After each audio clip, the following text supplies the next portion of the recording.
Oi, gente. Vamos ver hoje, então, como é que funciona a nossa hidrostática 2. O que é a hidrostática 2?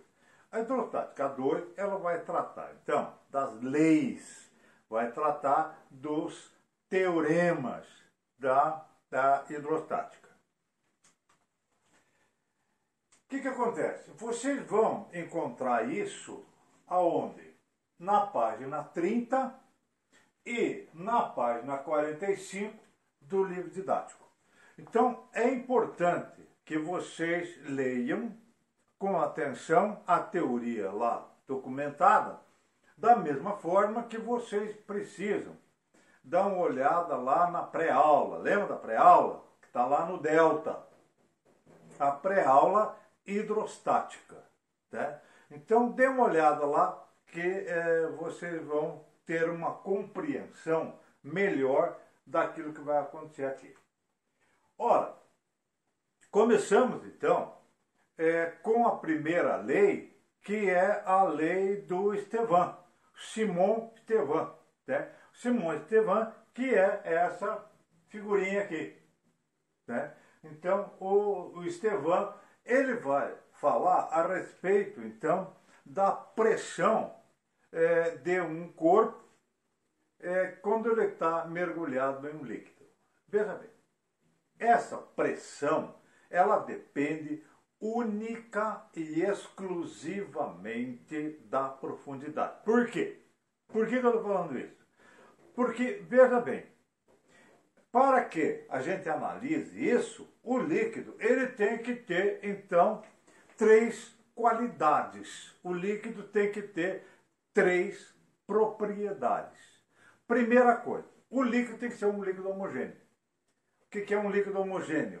O líquido homogêneo, ele é igual, né? Ele é todo esse líquido é composto dos mesmos elementos. Veja bem, não é necessário que o líquido seja puro. É necessário que ele tenha, então, a mesma composição em todos os seus pontos. O líquido, ele tem que ser contínuo. O que significa contínuo? Significa que ele não pode apresentar falhas, não pode apresentar bolhas. E ele tem que ser um líquido isotrópico, ou seja, ele tem que ter as propriedades físico-químicas iguais em todos os pontos. Ora, vejam bem, nós percebemos então que a pressão em um ponto B, né, a pressão em um ponto B, ela vai depender do quê? Primeiro, vai depender da pressão atmosférica. Nós já conversamos anteriormente sobre isso, tá lá? Essa pressão atmosférica, então, ela é sempre a mesma. Ora, independe da profundidade do líquido, a pressão sobre essa superfície é sempre a mesma. Ora, se esse líquido é homogêneo, contínuo, isotrópico, o que acontece com ele? A sua densidade é a mesma em todos os pontos. Então não interessa onde o corpo está, a densidade não muda.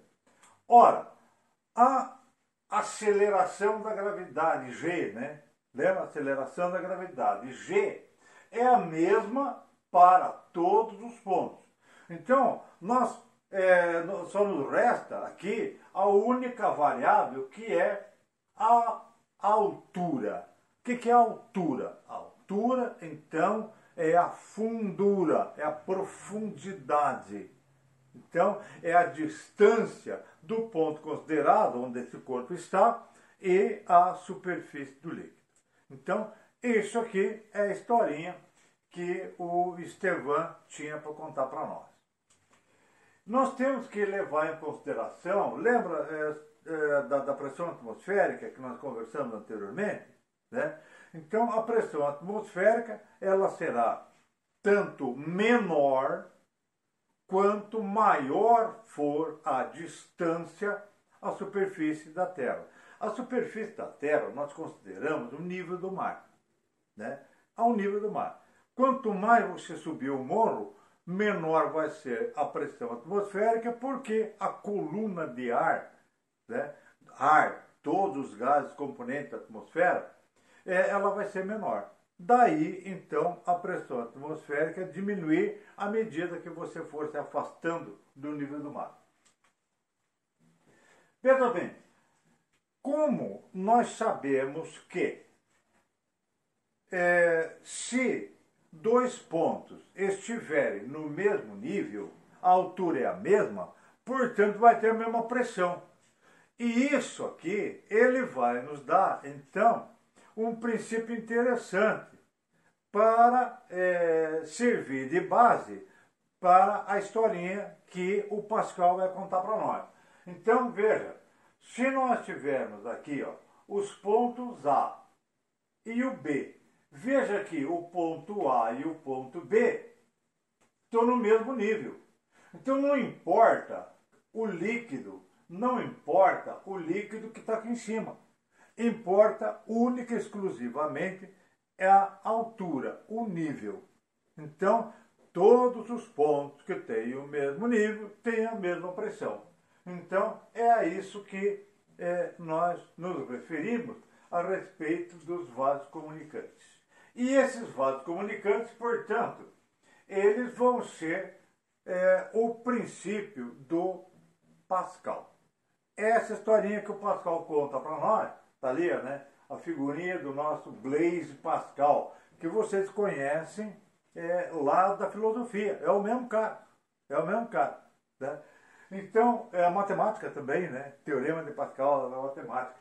Então, veja bem, o que acontece aqui? Ora, quando você exerce uma força sobre um ponto, essa força se distribui por toda a área. O que significa isso? Pressão. Força distribuída em uma área. Ora, vejam bem que quando você acrescenta uma pressão, quando você aumenta essa pressão ela é distribuída em todos os pontos do líquido. Então, veja bem, isso vai chegar para nós, então, que a pressão sendo a mesma, eu tenho o quê? O que é pressão? Força sobre área. Então, o que vai acontecer? Eu tenho a força 1, área 1, vai ser proporcional à força 2, área 2. Isso significa que, para que eu mantenha a pressão, quanto maior for a área, maior vai ser a força de equilíbrio que eu devo colocar ali.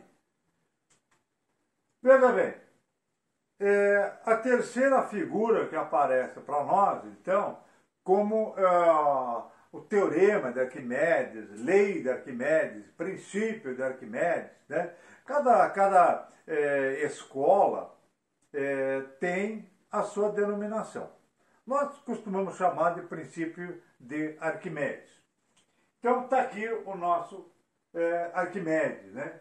Então, o que o Arquimedes falou? O Arquimedes, então, ele vai falar para nós a respeito de uma coisa dita empuxo. O que é o empuxo? Empuxo é uma força exercida no sentido contrário da aceleração da gravidade. Então, essa força, ela vai fazer com que os corpos que estão submersos, eles tenham, então, um peso menor do que aqueles que eles têm quando eles estão ao ar livre. Né? Então, a isso nós chamamos de peso aparente. E esse peso aparente, ele é dado através do quê? Né? É o peso do líquido deslocado.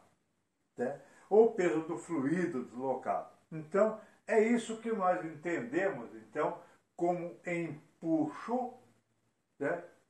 Que é a característica desse corpo. Então, veja bem, se você tiver um corpo parcialmente mergulhado, o empuxo será parcial, porque o empuxo é exercido apenas e tão somente sobre aquilo que está submerso. Se o corpo estiver totalmente submerso, então eu tenho o empuxo total. E como é que nós vamos lidar então com o empuxo? O empuxo é dado através do quê? Densidade do líquido. Não interessa para nós a densidade do corpo. Para o estudo do empuxo, só a densidade do líquido. Evidentemente que levamos em consideração a aceleração da gravidade e o volume deslocado. O volume deslocado, que é o volume do corpo. Corpo esse que está submerso. Então, veja bem, se o corpo estiver totalmente submerso, esse volume aqui é o volume do próprio corpo. Se o corpo estiver parcialmente submerso, esse volume aqui, ele se refere apenas à parte que está submersa. Então, veja bem, quando você tem aqui o empuxo acontecendo, veja, nesse primeiro caso, não existe empuxo. Por que não existe empuxo? Porque o corpo não está submerso.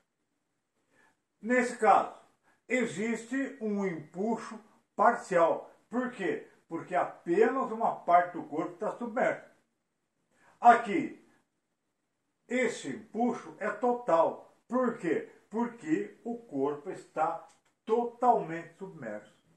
Então, a isso se deve, então, a condição que nós chamamos de condição de flutuação. Então, a flutuação, ela é dada por aqueles corpos que a gente chama de corpo oco. Ou seja, ao passo que o nosso líquido, o nosso fluido é contínuo, esse corpo aqui não é contínuo, porque ele vai apresentar partes aqui, né, que ele tem bolha, ele tem falha, ele não é totalmente homogêneo. Ora, quando você boia, quando você flutua, né, onde que está a condição de flutuação de um corpo? Um corpo humano. Tá? Veja bem, quando você enche os pulmões de ar, você está fazendo apenas, então, somente um aumento na descontinuidade. Ou seja, a tua bolha, né, a tua falha, a tua descontinuidade será maior. Portanto, se essa descontinuidade for maior, é maior, então, a possibilidade de flutuação. Ora, nós então recomendamos para vocês, não é muito não é muito. Vocês vão perceber lá que tem muita coisa teórica, aonde vocês vão responder apenas então somente com a leitura do livro didático. Está aqui, ó, página 35, página 45, 49, 53 e 56. Tá? Então, essas 5 coleções de exercícios aqui é que vocês devem lidar. Então, e qualquer dúvida, está colocado lá, então, no Sagres, né, o meu contato para que vocês possam tirar qualquer tipo de dúvida. Tá lá? Fique em casa, porque aqui continuamos na luta.